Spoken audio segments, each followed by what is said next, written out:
Desde la semana pasada, la Presidencia de la República iba a dar a conocer primero lo que se sabe del rancho de Teuchitlán allá en el estado de Jalisco y, por supuesto, también iban a conocer acciones, iban a dar a conocer acciones para reforzar todo lo que hay alrededor de las desapariciones en nuestro país. Fernando Escobar Ayala, investigador de Causa en Común en línea telefónica. Fernando, qué gusto saludarte. ¿Cómo te encuentras? Muy buenas tardes. ¿Qué tal? Muy bien, un gusto saludarte también a ti y a todo tu auditorio. Fer, ¿me acompañas a escuchar? Hoy la Presidenta de la República anunció prácticamente 6 puntos, 6 ejes que estaremos analizando, si nos lo permites, si nos ayudarás a entender y a contextualizar punto por punto de lo que dijo la Presidenta de la República. Hoy, ya le decíamos, desde la conferencia mañanera, la Presidenta de la República habló sobre el fortalecimiento de la Comisión Nacional de Búsqueda. El día de hoy estoy firmando un decreto para fortalecer la Comisión Nacional de Búsqueda, a fin de ampliar su capacidad de atención, análisis de contexto y la adquisición de equipos tecnológicos que acompañen la búsqueda con evidencias científicas. Fernando, ¿qué decir de esto? Primer punto que dio a conocer la Presidencia. Mira, yo destacaría primero algo. De entrada, creo que es importante que por fin el gobierno federal esté dando información sobre qué piensa hacer en cuanto a la tragedia de los desaparecidos. Llevamos para 6 meses de gobierno y hasta apenas lo están haciendo.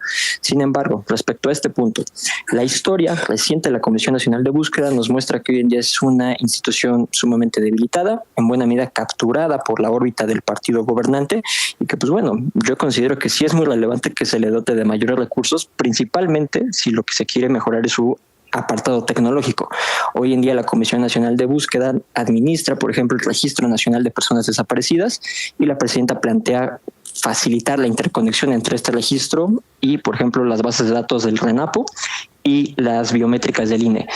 Es una tarea, yo diría, puntual, importante, pero que desde luego requiere de muchísimos más recursos que hoy en día la Comisión Nacional de Búsqueda no tiene. Entiendo. Dio a conocer también que enviarán al Congreso de la Unión iniciativas para consolidar otros elementos que tenemos dentro de nuestras políticas públicas. Lo dijo de esta manera. Una reforma a la Ley General de Población para consolidar el Certificado Único de Registro de Población como la fuente única de identidad de las personas. La segunda iniciativa se trata de una reforma a la actual Ley General en materia de desaparición forzada de personas, desaparición cometida por particulares y del Sistema Nacional de Búsqueda de Personas. Crear la Plataforma Nacional de Identificación Humana, fortalecer el Centro Nacional de Identificación Humana, que tendrá a su cargo la gestión de la Plataforma Nacional de Identificación Humana.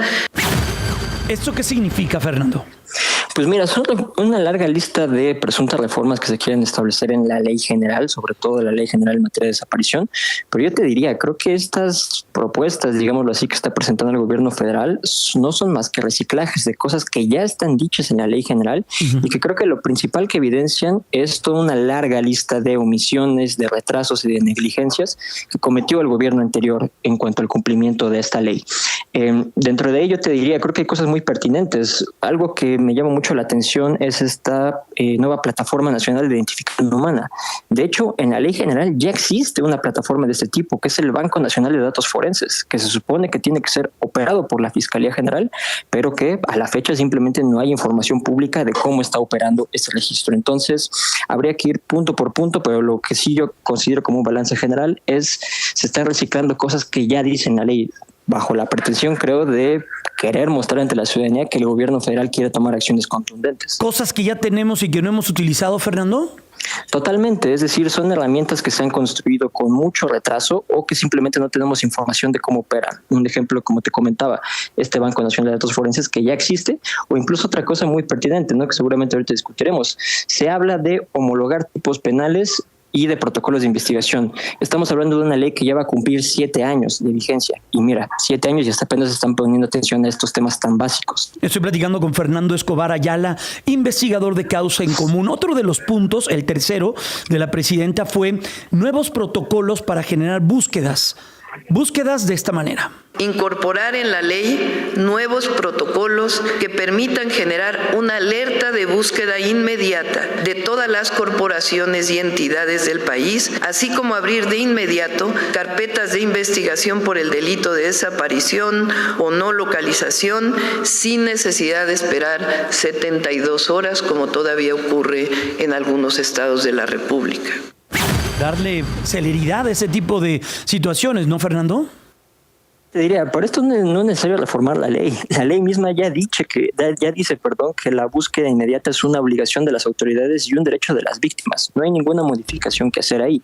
En todo caso, es correcto. De acuerdo con la ley general y los tipos penales que establece, para cuando se presume que las desapariciones involucran o tienen que ver con la comisión de un delito, se tiene que esperar 72 horas para que el caso se turne a la fiscalía correspondiente. En este caso, sí, creo que tiene que ver con, sobre todo, involucrar de una manera más activa a las fiscalías en las tareas de búsqueda e investigación, pero por lo que tiene que ver con la búsqueda de personas, esta ya es una obligación inmediata. Para eso existen las comisiones de búsqueda. Y ojo aquí, en el mensaje de la presidenta no hay ninguna mención del estado actual o de qué se pretende hacer con las comisiones de búsqueda. Parece ser un poco que quiere inclinar un poco más la balanza hacia las fiscalías y de alguna manera involucrarlas muchísimo más en las labores. Hoy en día, cuando una persona desaparece, ¿quién es el primero que tiene que responder? Un sinfín de autoridades, de acuerdo con la ley general, pero las principales, competentes y profesionales para esa tarea son, en específico, las comisiones estatales de búsqueda y las fiscalías especializadas. Entiendo. Como cuarto punto, ya lo decías, buscan equiparar delitos. Lo dijo así también la presidencia. Equiparar el delito de desaparición al de secuestro y homologar tanto penas como procedimientos de investigación del delito de desaparición en todas las fiscalías estatales y la Fiscalía Federal. ¿Ahí qué diríamos? Aquí esto sí me parece un despropósito absoluto. Creo que de entrada, por algo son delitos diferentes. El secuestro y la desaparición forzada o la desaparición cometida por particulares obedecen a contextos muy diferentes y requieren de estrategias y protocolos de investigación también diferentes. Por la otra parte, que tiene que ver con homologar las penas, pues fíjate, yo te diría, homologar que ya son estos delitos ya están tipificados a nivel constitucional como que ameritan prisión preventiva oficiosa.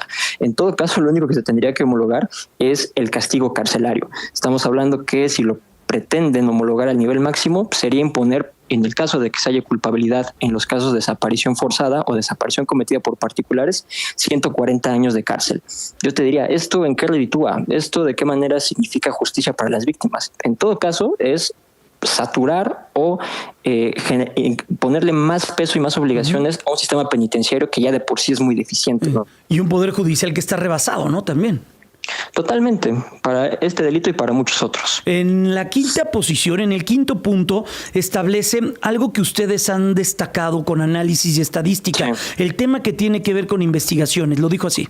Establecer la publicación mensual de las cifras de carpetas de investigación sobre desapariciones de las fiscalías estatales y la Fiscalía General de la República como medio del Secretariado Ejecutivo del Sistema Nacional de Seguridad Pública. De esto, ¿qué dice Causa en Común? Ustedes han dado un seguimiento muy importante con datos y cifras que vienen del gobierno, son estadísticas oficiales. Sí, mira, en este punto yo creo que sí tengo una coincidencia absoluta con la Presidenta de la República. Es algo que incluso en uno de nuestros informes recientes que publicamos sobre la desaparición, poníamos como una de las principales propuestas, ¿no?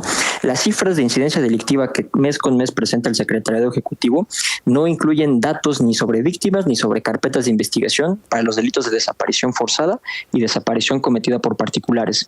Estos delitos están de cierta manera diluidos, encajonados en esta categoría muy ambigua que es otros delitos contra la libertad, categoría que, por cierto, en nuestros análisis detectamos que hay una probable dilución de los delitos de secuestro en este cajón y que además ha aumentado de manera alarmante, ¿no?, en los últimos años, cosa que de entrada ya sugiere que, en efecto, son cada vez más las víctimas y las carpetas de investigación por los delitos de desaparición. Pero es importante transparentar esos registros para que tengamos los datos a la mano, ¿no? De lo que se habla poco es de acompañar a las víctimas, de lo que pasa con familiares, con víctimas, no revictimizarlas, estar al lado de ellos, no estar victimizándolos. Esto también es importante y fue el último de los puntos.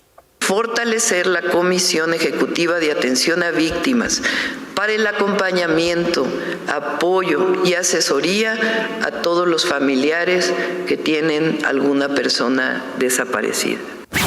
Fernando. De este lado también tenemos una coincidencia absoluta en este punto. También era una de las propuestas que listábamos en nuestro informe recientemente publicado. Yo te diría, es importante que, desde luego, es otra institución que ha adolecido mucho por los mismos problemas, ¿no? Presupuesto, personal, respaldo político, pero la Comisión Ejecutiva de Atención a Víctimas tendría que tener una vinculación y una coordinación mucho más efectiva con la Comisión Nacional de Búsqueda. De entrada, para que esta enorme cantidad de familiares hoy en día organizados en colectivos de búsqueda puedan acceder a los mecanismos, a los recursos de ayuda que establece la Ley General de Víctimas y que administra la CEAV, la Comisión Ejecutiva. Entonces, sí, creo que la presidenta tiene clara también esta otra parte del diagnóstico, pero yo te diría, las mismas sugerencias propuestas, necesidades que plantea la Comisión Nacional de Búsqueda, también la requiere la CEAV. Más presupuesto, más personal y sobre todo mejor coordinación con nuestras instituciones de seguridad pública, fiscalías, policías. Fernando, nos quedan 30 segundos. ¿Suficiente lo que escuchaste hoy en la mañanera? La realidad es que no, como decía al principio, realmente no se presenta nada nuevo, se reciclan cosas que ya están en la ley general y te diría, creo que un poco solamente con la pretensión de presentar ante la ciudadanía una supuesta contundencia del gobierno federal, pero la realidad es que llega muy tarde y sin presentar nada nuevo y también sin estar del lado de las víctimas. Eso es importante. Fernando Escobar Ayala, investigador de Causa en Común, gracias por ayudarnos y llevarnos de la mano en esto que sin duda es doloroso, complejo y por supuesto hay que hablar de ello en los medios de comunicación. Fer, cuídate mucho. Gracias. Buen inicio de semana. Igualmente, un abrazo fuerte. Hasta pronto. Déjeme ir a la pausa.